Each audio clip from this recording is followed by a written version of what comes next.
Disclaimer: the views and opinions expressed in this episode are those of the guests and do not necessarily reflect the official policy or position of USA Global TV and Radio.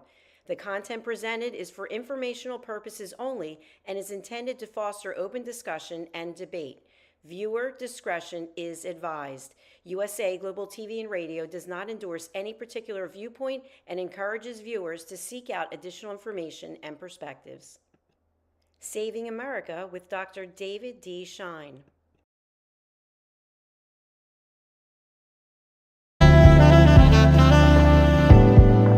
Welcome to USA Global TV and Radio, where our mission is to provide education, entertainment, hope, and inspiration. USA Global TV and Radio connects you with experts and audiences all around the world every single day to help you succeed in business and to live a richer life. Visit us at usaglobaltv.com to learn about career and life-changing training and mentoring programs like the Listening Mentor. Subscribe to our newsletter to stay informed about our special programs and offers. Discover how you can become a guest on one of our shows or a host or producer of a USA Global TV and Radio show of your very own. That's USA Global TV and Radio, where the doctor is always in.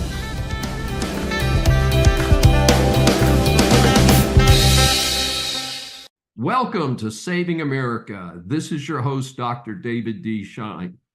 America secures the Panama Canal. In a significant step and one that should have taken place years ago before the Schein-Episodes got embedded in our backyard, new Secretary of Defense Pete Hegseth announced a deal with the Panamanian president.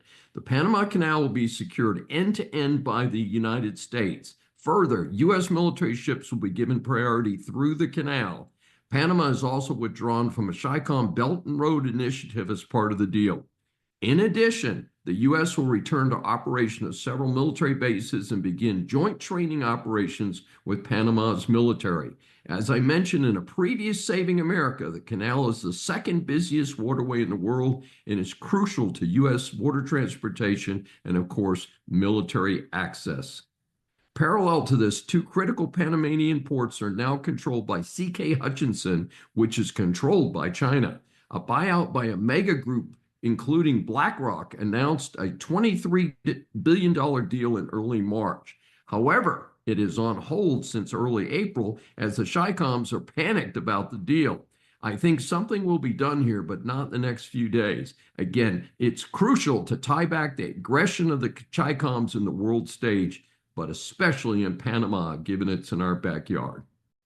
Democrats run away from American values. Any American senator, Dem or GOP, should represent American values. Right now, we have in massive neon lights Senator Chris Van Hollen flying to El Salvador at the expense of U.S. taxpayers to cuddle up with an MS-13 gang member whose wife took out a restraining order on him since he beat her.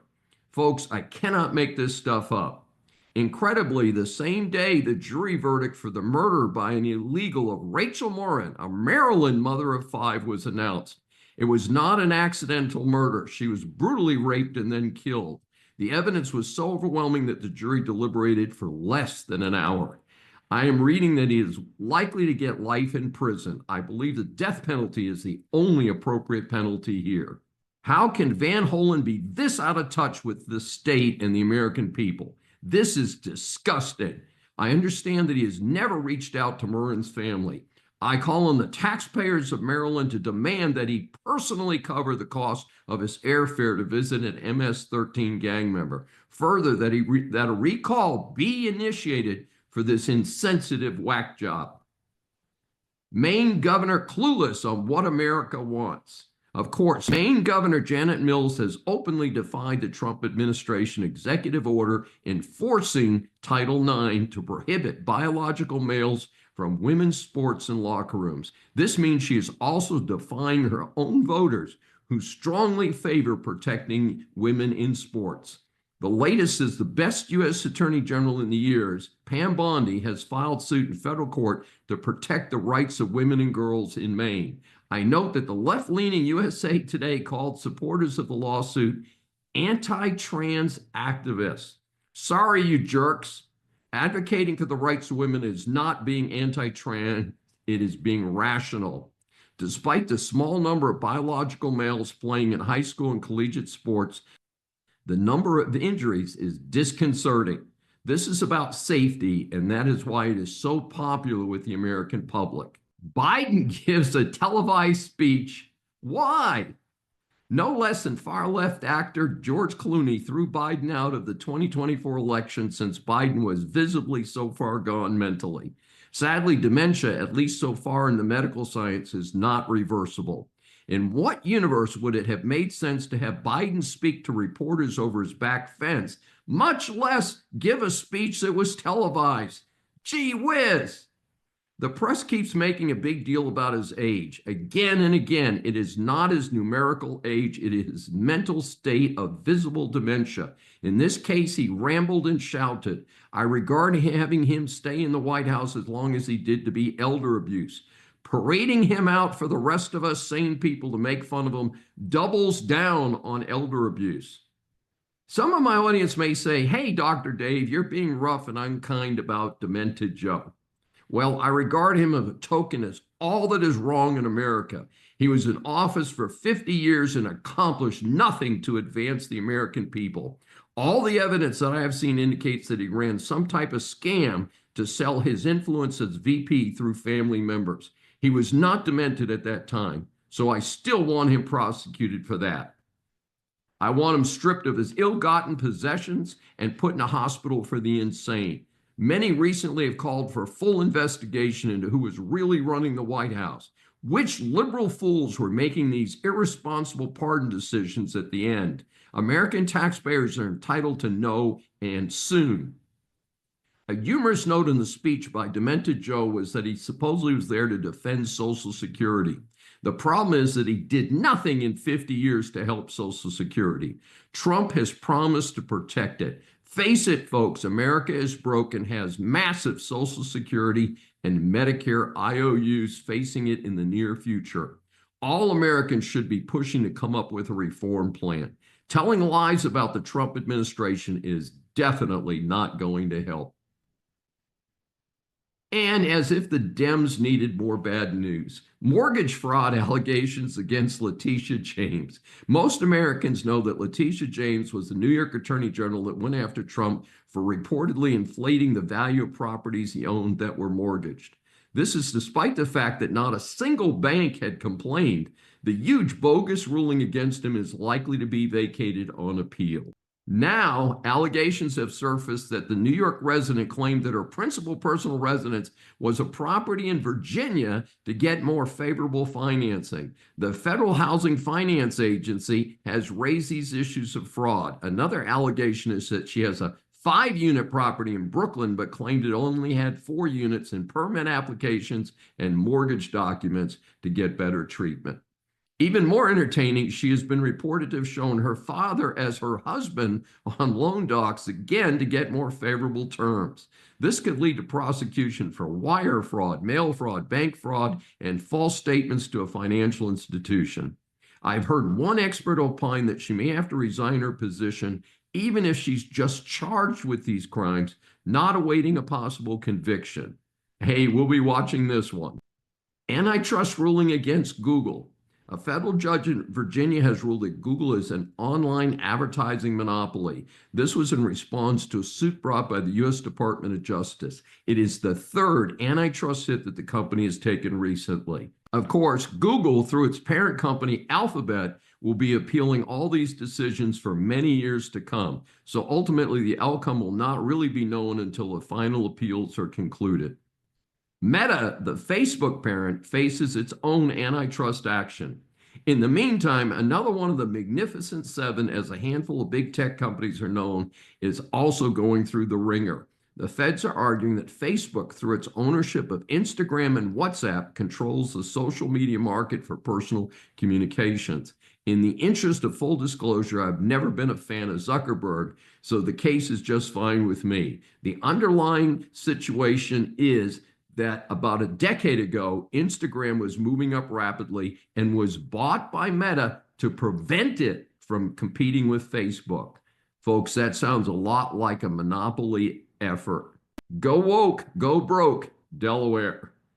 The movie theater company AMC has announced that it's moving its headquarters out of Delaware to Nevada. A summary report indicates that about 20 major companies have joined the exodus from Delaware. Those include Madison Square Garden Entertainment and Simon Properties, the country's largest mall operator. One trigger was the highly reported departure of Elon Musk's companies.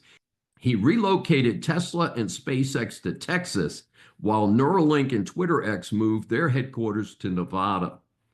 Tiny Delaware was the darling of the big corporations for about 2 centuries. This was due to its corporate laws and specialized court that advanced the development of major American corporations. It is hard to summarize the reason for the departures, but some claim that it is due to a trend toward less friendly to business court decisions.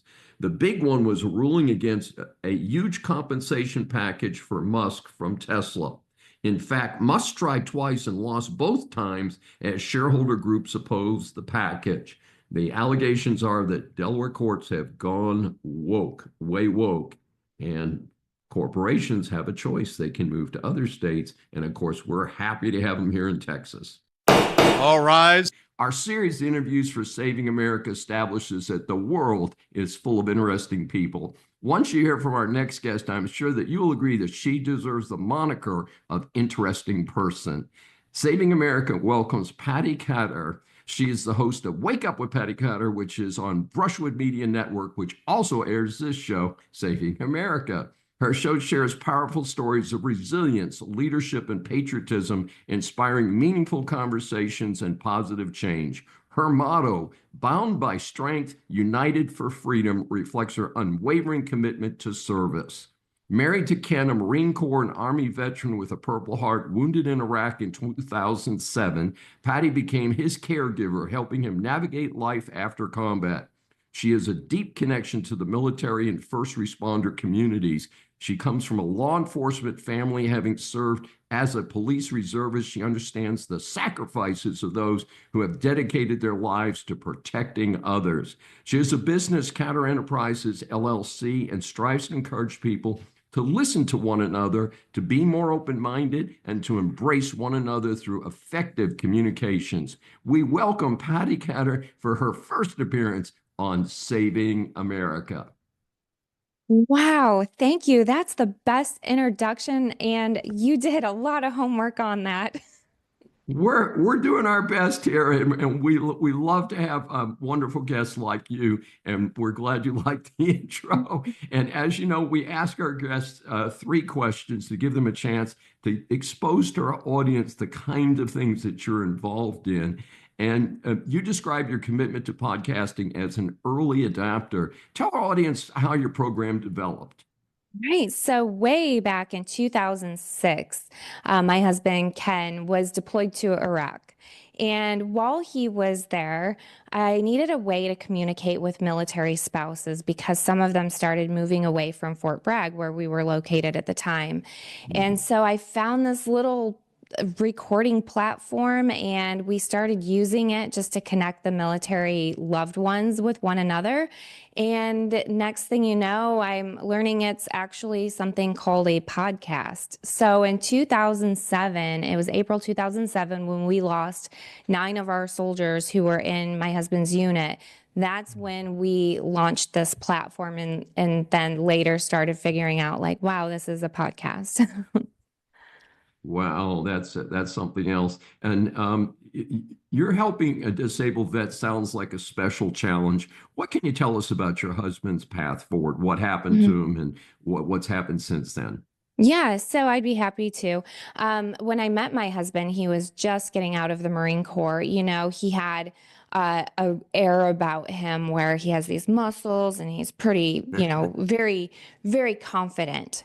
And he then became a police officer. When he was transitioning out of the Marine Corps, he went into the law enforcement field, which I was very familiar with. My grandfather was a retired law enforcement police officer himself in Flint, Michigan. My father, he was on the mounted unit in Genesee County of Michigan. And so I knew, a little bit about police work. I thought that was great. It was amazing. We ended up starting a family, had a beautiful home in Michigan on 30 acres, and just a beautiful life. 9/11 happened, and he started being called to join the military again. Unfortunately, he was too old to go back into the Marines full time, so he ended up joining the Army full time.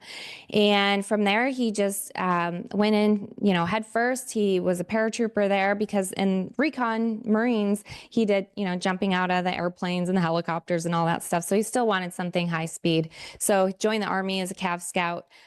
Quickly deployed to help with Hurricane Katrina cleanup, and then deployed to Iraq, and that was in 2006. Right away, within the first couple of months here, let's see, he deployed in August 2006, and in October, I believe it was, off the top of my head, gosh, I should remember this, but it's been a while. He unfortunately lost his truck driver, was killed. His truck commander, TC is what they call it. And my friend Katie lost her husband within 3 days of each other. That happened. Ken came home on what they call R&R. We went to both of those funerals. The guys ended up being buried right next to each other. And then he went back to Iraq for another year or so. So during that time, he was wounded in May of 2007. He stayed there while he finished the mission with the guys. At that point, they had lost so many, and some of them were coming back with amputees. He stayed there. He did suffer a head injury. It was documented when it happened. An IED, or basically an explosive, went off underneath the seat of his vehicle. As they were pulling him out, they hit another one. And so there was a couple right there in a row. It did knock him out. He had blood coming out of his ears. The medic documented it. He did receive a Purple Heart for that. But it wasn't until he came home that we really understood the gravity of his injuries the first day that he was home. And I can pause there because I know I just gave you a lot. Well, you're rolling, but as you know, I'm the son of a long-term vet and very close to the military. It sounds like Ken has the Marine attitude of, you charge in there and you go get him, and working even though he in very dangerous conditions. So he gets home. Then what happened? Mm-hmm. Yeah, so the first day that he was home, we were all excited. My parents were over. We made a big dinner. We grilled outside on the grill. And within an hour after we ate, he says, "When are we having dinner?" And I thought, okay, shell shock, probably tired, exhausted. I mean, they just came back from this horrid deployment. He just needs to relax and unwind a little bit. But unfortunately, that night he had a seizure while he's sleeping. It woke me up, and it just kind of escalated from there. So being the kind of person that I am, I'm like, you need to talk to your chain of command. You have to go to the doctor. Like, this is crazy.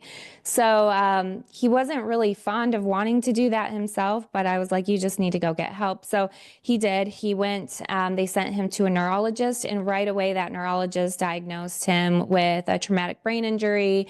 And he stayed in the military from the time that he got home from that deployment until 2010, when they medically retired him specifically and solely for the purpose of medical treatment.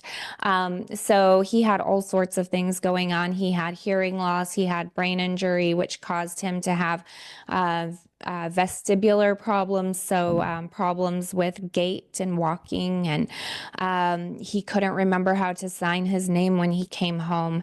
And in fact, he still doesn't sign his name, he just scribbles it. But there's some things that just don't matter. Doctors have just as bad a handwriting. So at the, when he came home at that point, we were just happy to have him home. The kids were thrilled to have him home.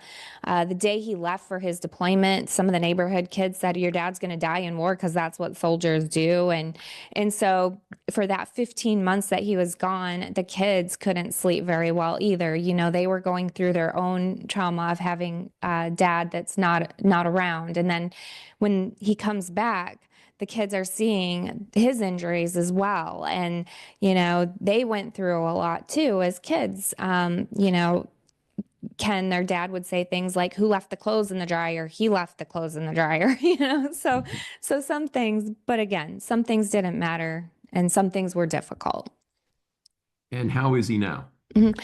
So he's, he still has residuals of brain injury. He still has that short-term memory loss. He still, I guess the biggest thing to understand is as a military family who's been through something like this, and anybody who has an injury or a wound, it's been so long that we get used to things and doing things the way that we do to tailor to his life. It becomes our new normal or our second normal. Yes, I understand. You adapt to it, but then when you get out in public, the public sometimes is not as sensitive to why somebody is doing things. And by the way, tell Ken on the signature, I have stopped signing my name. Fortunately, when I could still sign my name, I made a copy of it.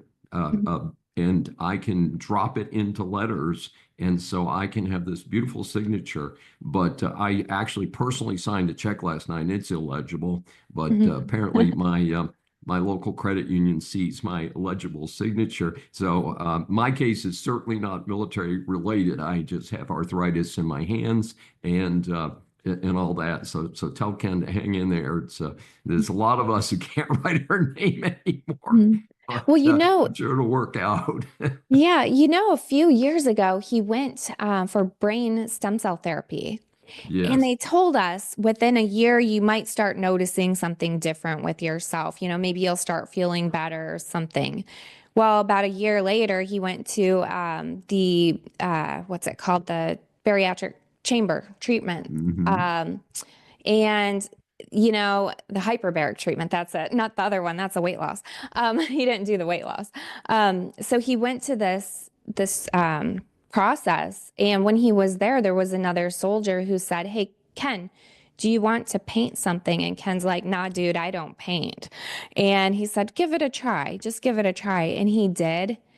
And you would not believe that Ken can paint now. The doctor, the neurologist at Fort Bragg said, within about 5 years, you could very well be in a vegetative state. We found out that statement was because of the prescription side effects that he was having. That was another story for another day. He paints, he has sketches that he puts out on his Instagram. That's all he does now. He literally just sits and paints a lot of paintings. Well, that's cool. Well, maybe you can find a vet event where people be interested in supporting that and buying the paintings. I'm a big fan of original art, by the way. We here at my office in Houston, we actually display a lot of original artwork that I've collected over the years. So it's certainly something a lot of American families are interested in. Well, Patty, as you know, we try and keep these short so that the audience will stay tuned and pay attention.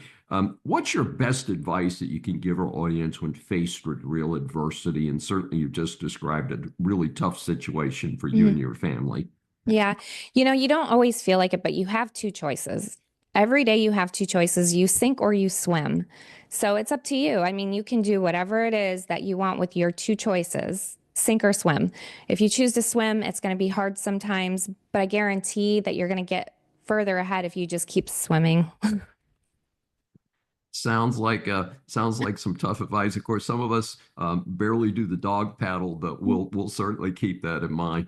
Patty, it's been wonderful having you visit us. How can our audience get more information about you and your podcast? Head over to my website, Patty Katter, Patti, Katter, KATTER.com. You'll see all of my social media links there. Please proceed. firebombing of the Pennsylvania governor's mansion. In something that's hard to conceptualize, an individual who appeared to have anti-Semitic hatred somehow climbed over a wall, broke into the mansion late at night, firebombing 2 rooms. Even though the governor and his family were in the mansion at the time, fortunately, nobody was injured. The damages are reported to be extensive. The issue underscores a serious issue of violence in America, driven by political positions. In my lifetime, I have never seen it reach this pitch. Polls indicate that a significant percentage of liberals feel that even killing Trump or Musk would be okay. This is a horrendous report, and I hope people were engaging in hyperbole and do not really feel that way. Gosh almighty. How does the defendant plead? Ending daylight savings time. Even when I was younger, that transition to daylight savings time in the spring was never easy. As I've aged a bit, it seems to hit harder. Then messing with the clocks in the fall. From my perspective, I'll take either leaving it advanced or leaving it on international time. However, my personal preference is that we stay with the international time system, given the way the whole world communicates today. I think this is most friendly for business and personal applications. What do you think? Please raise your right hand. As we grow up, a common reference for success or failure is the letter grade. Whether we are in grammar school or college, we all want an A grade and certainly regard an F as a big failure. Here at Saving America, we scan the news for reports of celebrities, politicians, or others who just end up in the public eye. So the A grades are awarded to people and organizations for great service to their communities, and the F grades, of course, are unfortunately more common, are awarded to those who need to do a lot better. Official F grade for the disgrace known as Joe Biden. Members of my regular audience know that I am the author of the book, Decline of America, 100 Years of Leadership Failures. In that book, I provide letter grades for the American presidents for what I call the American Empire. That started with Woodrow Wilson at the end of World War I around 1918. The book ended with Obama's presidency in 2016. That book was published in early 2018. Most agreed with the rankings of the presidents in terms of rank order, but still felt the grades that I assigned were a little too tough. I do not agree, of course. We only need to look at the massive national debt, the additional unfunded burden that is more than double the declared national debt, and the shortfalls in Social Security and Medicare to know that leaders from both parties have failed America. Hopefully in 2026, I'll release an updated book with chapters for Trump and Biden. But let's focus on a clown who is in office for 50 years, but has nothing good to show for it. In fact, the higher up the ladder he went, the more destruction he caused. On his first day occupying the White House, he reversed most of the initiatives created by Trump. This directly led to the explosion of illegals, estimated to be 8 to 10 million illegals in this country during his only 4 years in office. That includes convicts who are guilty of murder and a massive illegal drug problem. The country has also been damaged by a scourge of child abuse and trafficking of adults and children.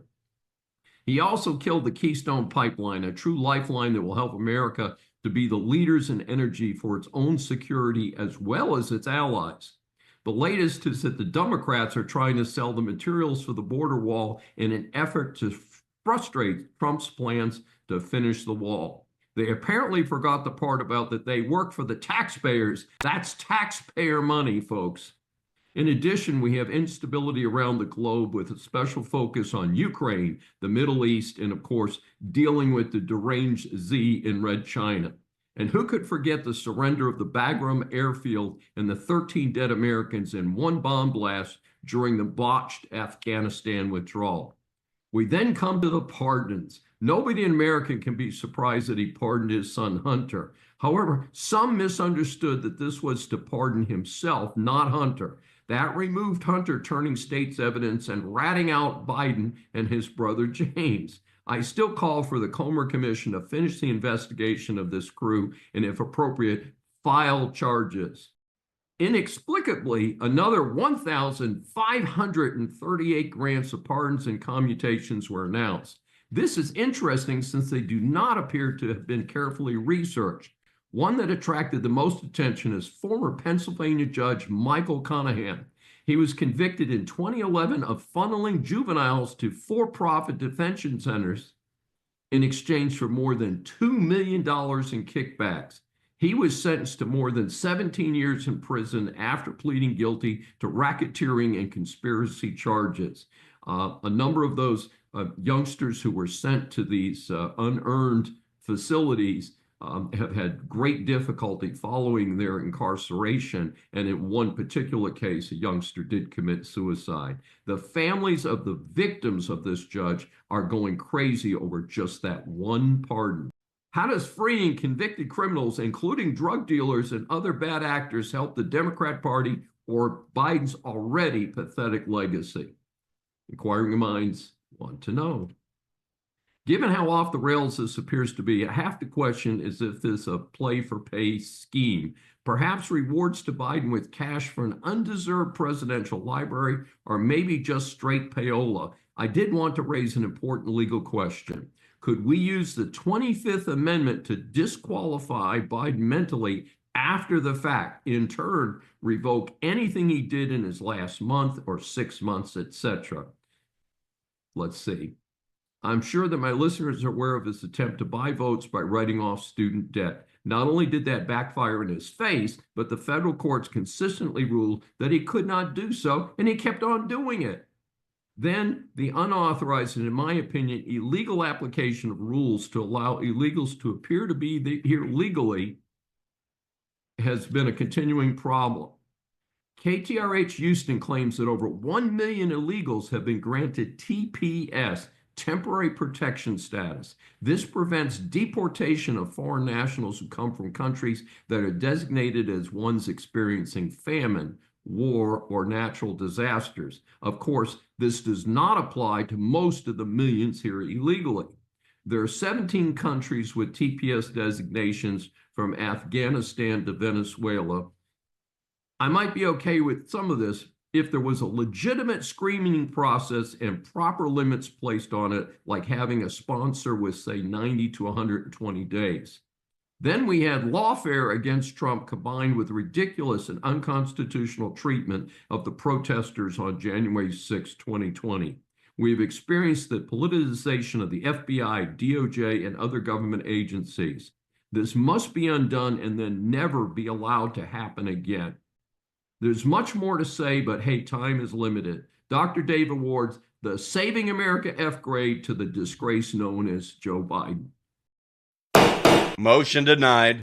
Business students, business persons, or consumers, business law impacts much of what you do. This segment is designed to help you get past the headlines on key stories. International excise taxes can be a tough road for businesses.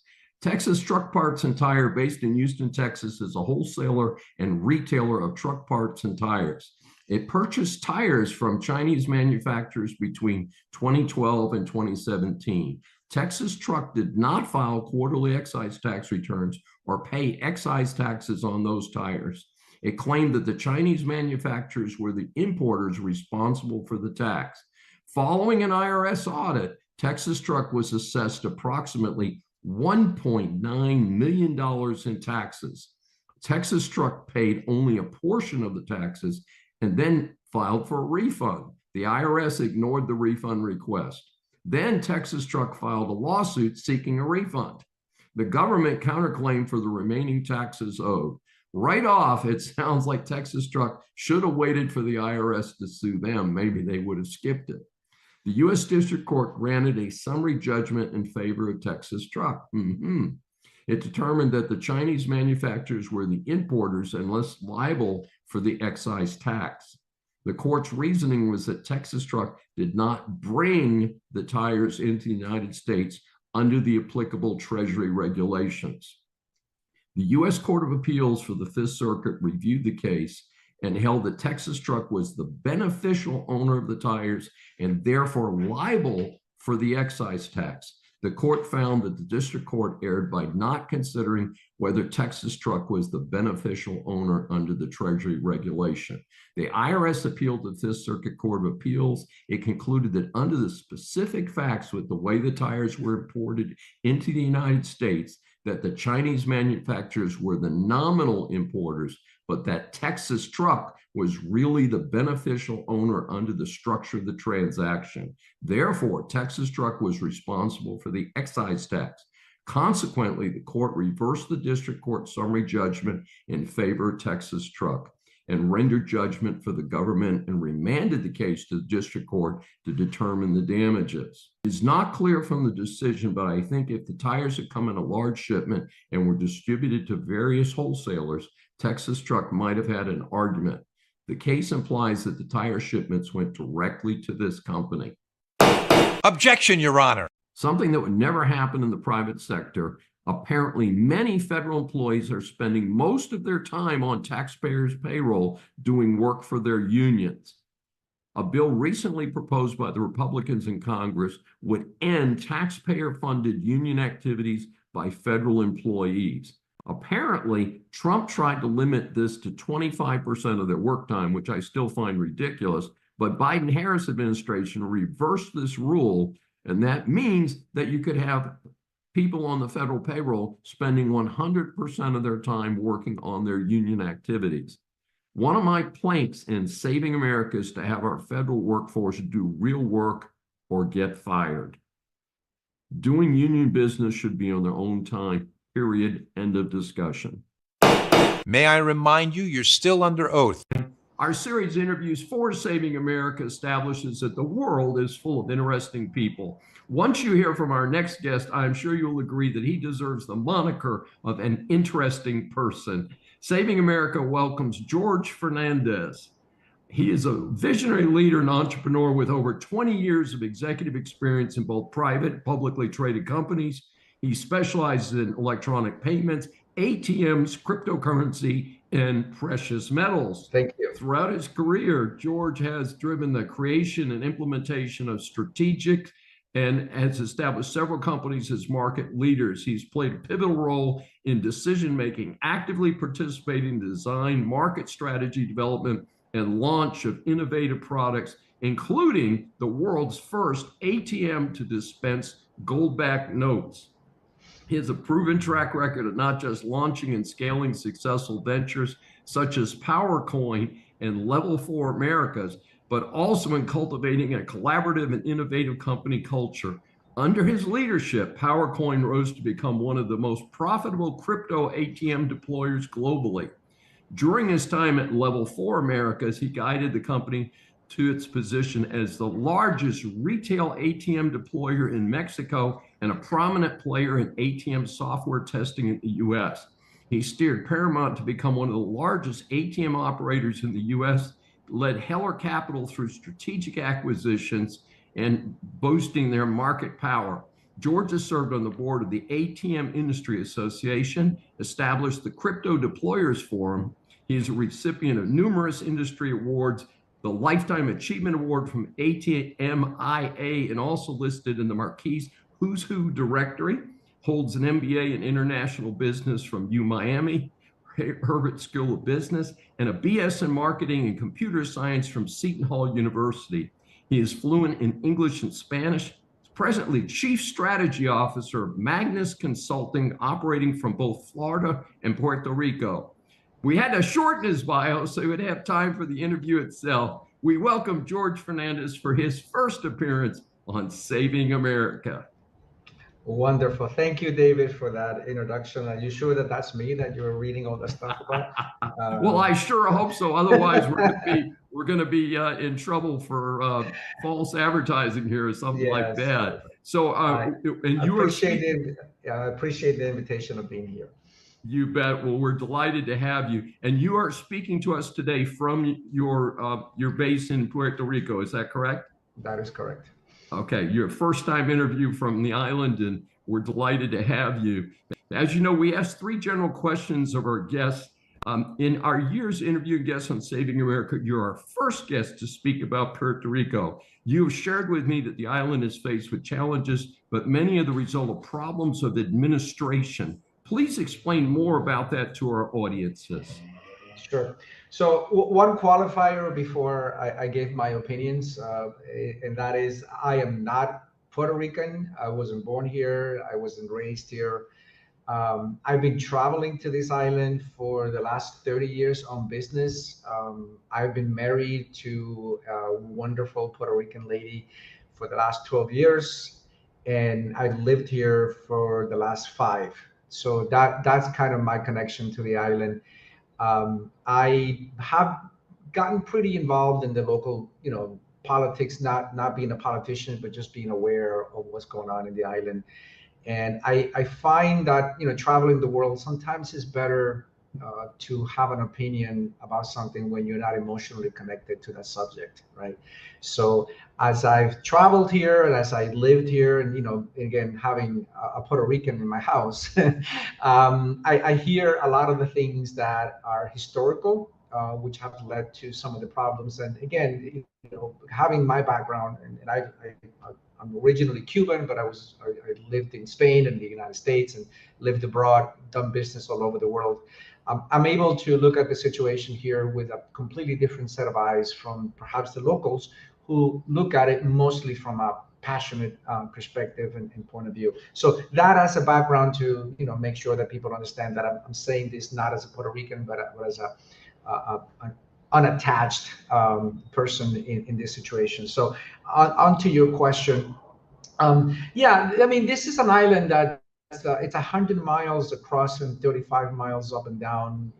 On its best day, it has about 3 million people that reside here. So you look at it and you say, it should not be a difficult place to manage and govern. Yet it is. I am a amazing patriotic American, but I think a lot of the issues in this island are caused by the United States, because this is a place that historically, it's never been independent. It was first a Spanish colony for many, many years. And then, over the last 100 years or so, it's been an American colony, right? And even as an American colony, it's gone through a couple of different gyrations of that over the last, since the early 50s or so. It's a commonwealth of the United States, and Puerto Ricans are American citizens. But because it's not a state and it's not an independent country, it's kind of in this hybrid middle. And that creates a lot of the confusion of the local population here about who they are. Are they Puerto Ricans? Are they U.S. citizens? And the population is kind of divided, right? A lot of them, Puerto Ricans are very proud of the island. They're very proud of their heritage. And so you ask any Puerto Rican in the streets, they will tell you that they're first, they're Boricuas, and Boricua is even more than Puerto Rican. Is more like a deep sense of patriotism to the island. But at the same time, they have a passport that doesn't say they're Puerto Rican citizens, right? They have a passport that says they're American citizens, and they get most of the funding for anything in this island comes from the United States. But the problem is the United States just sends money over, right, without any accountability. And there is where I think the problem lies, right? This island receives billions and billions and billions of dollars every year in aid from the United States, whether it's for social programs or just direct cash, right? But very little accountability. And human beings are very easy to corrupt. So when you have that amount of money in the hands of people that are not being sort of held to any kind of responsibility what they do with the money, it only helps to create this corruption, right, that is going on here. And a lot of the issues in this island are because most of the administrations, and regardless of what party is in power, they use that money and in a corrupt way. Again, these are all my opinions, but if you look at the amount of money that gets sent to the island, and then you look at the infrastructure here, things don't make any sense. Like the roads here are in very poor shape. The electric system in this island is held together by barbed wire and duct tape, right? The Hurricane Maria in 2017 kind of showed the poor state of the system, and it hasn't been repaired. It was kind of patched up, and we get electricity, but 99% of the homes in the island have a generator, right? Because we don't trust the power grid, we don't trust the generation. So you look at this island. This is an island which has one governor and literally 100 senators and representatives, right? And each one of those has a staff of people. There's 78 municipalities, each one with a mayor and staff, right? In an island, 100 by 35 with 3 million people. It's not possible to cover something like this, right? There was a study done that for every dollar that this island receives in aid, 46 cents of that goes to govern, right? It doesn't have to be that way. So I think, if you were to streamline the government in this place, you will probably have a much more efficient government. And if the United States were to put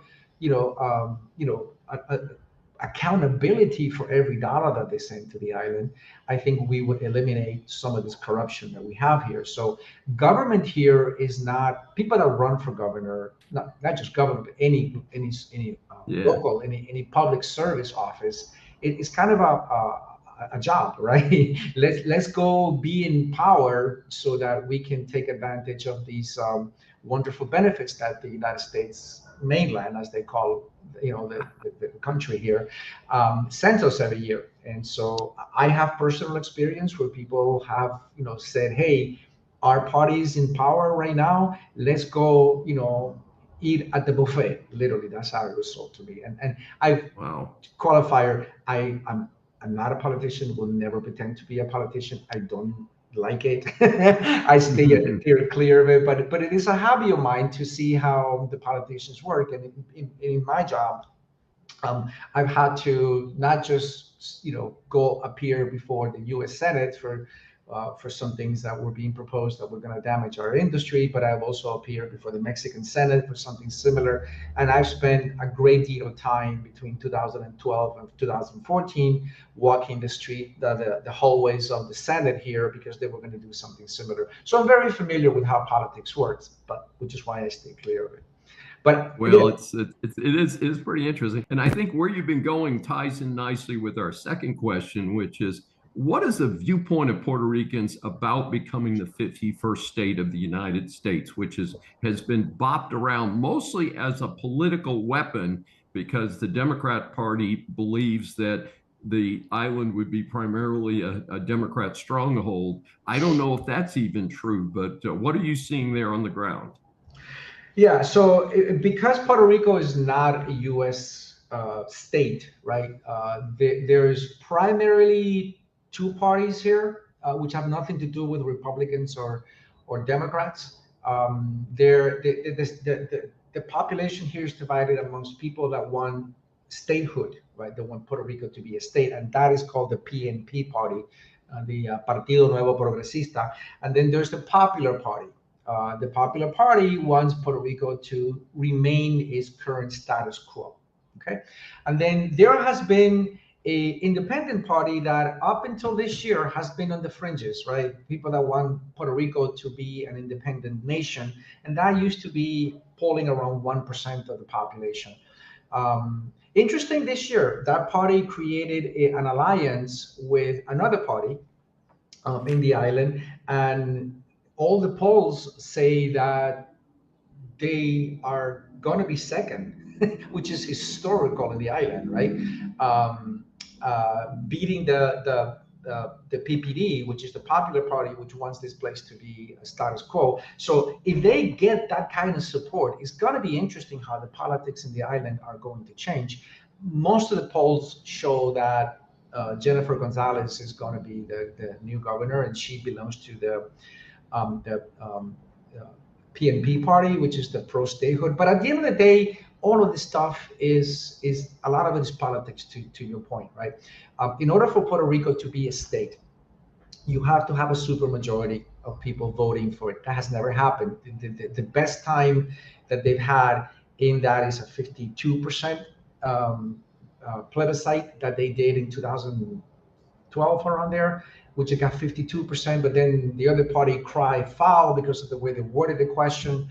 So the island is kind of divided between half that want it to be a state and the other half that don't want it to be a state. And the people that don't want it to be a state is mostly because of cultural reasons, right? People are, I said at the beginning, Puerto Ricans are very proud of their culture. They feel like they are Boricuas rather than American citizens. They use the passport when it's convenient, but that's when it's convenient, when they travel and to get the aid and all of that stuff. But on the day-to-day basis, Spanish is the local language that people use to communicate. And I venture to say that maybe 45% of the population is bilingual.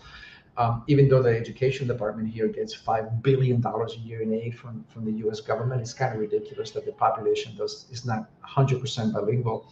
You'll find Costa Ricans are more bilingual than Puerto Ricans, which is kind of interesting. Yeah.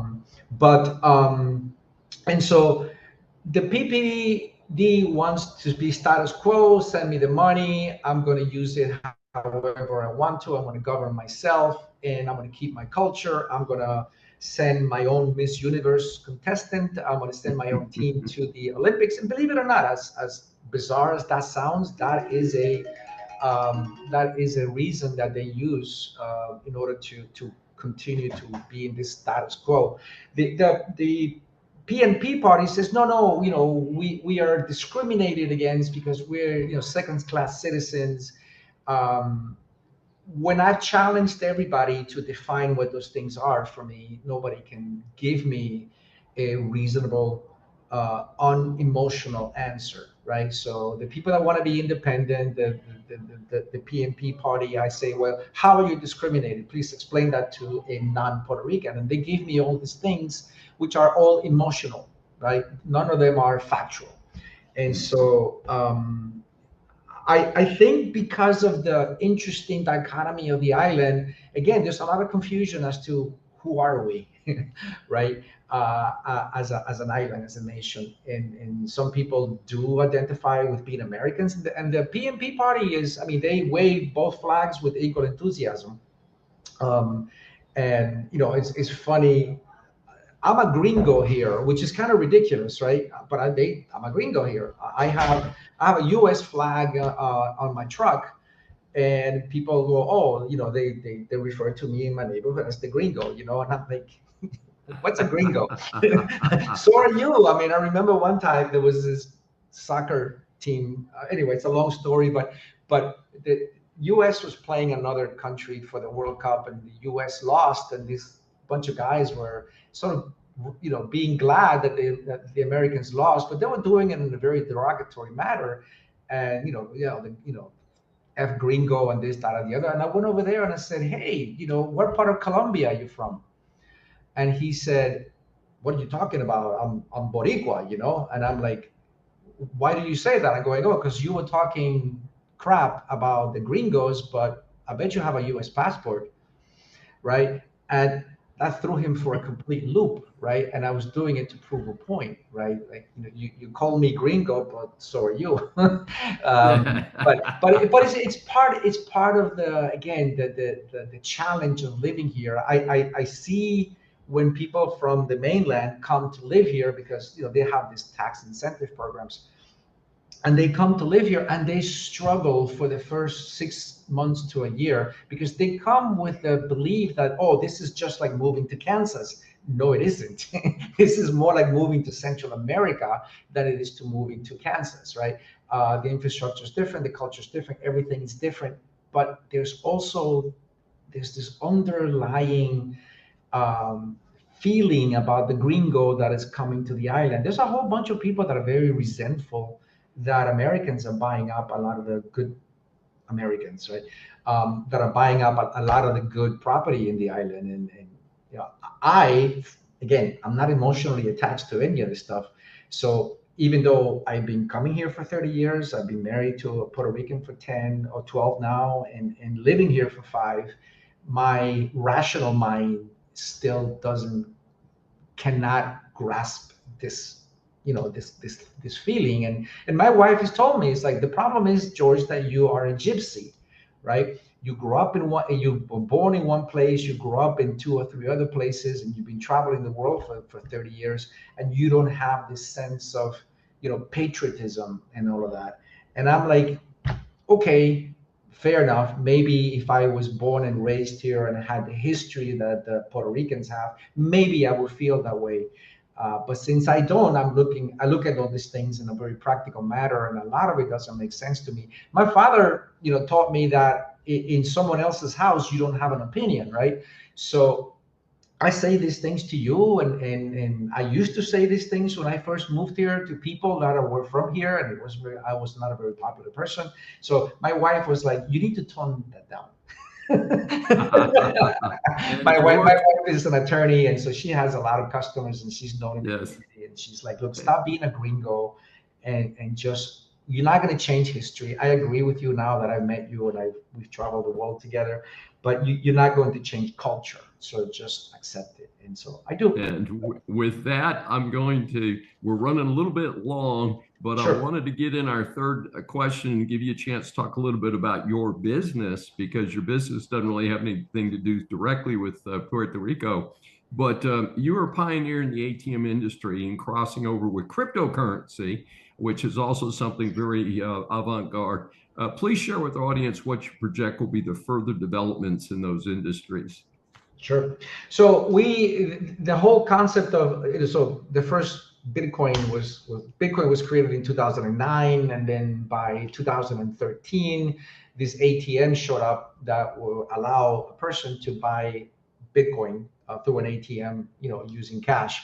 And so our company started way back then being the pioneer in driving these ATMs and allowing people to buy crypto through ATM. So today we're a software company, so we run this platform where different deployers connect their ATMs to my platform and allows them to sell crypto. So the platform does compliance, and it does all the liquidity, what we call the inventory of the crypto that you have for sale. So it does everything you need to have this business. The deployers do the last mile, which is like they buy the machine and they install it at retailers and deal with the retailer. So that's what we do. That's what we've been doing. Lately, we've been pivoting a little bit and being more of a what I call a financial center, right? So we still sell crypto. That's what pays our rent. But we are also selling other products and services to that same machine, right? We're selling, all kinds of financial services, whether it be, bill pay, debit, credit card top-ups,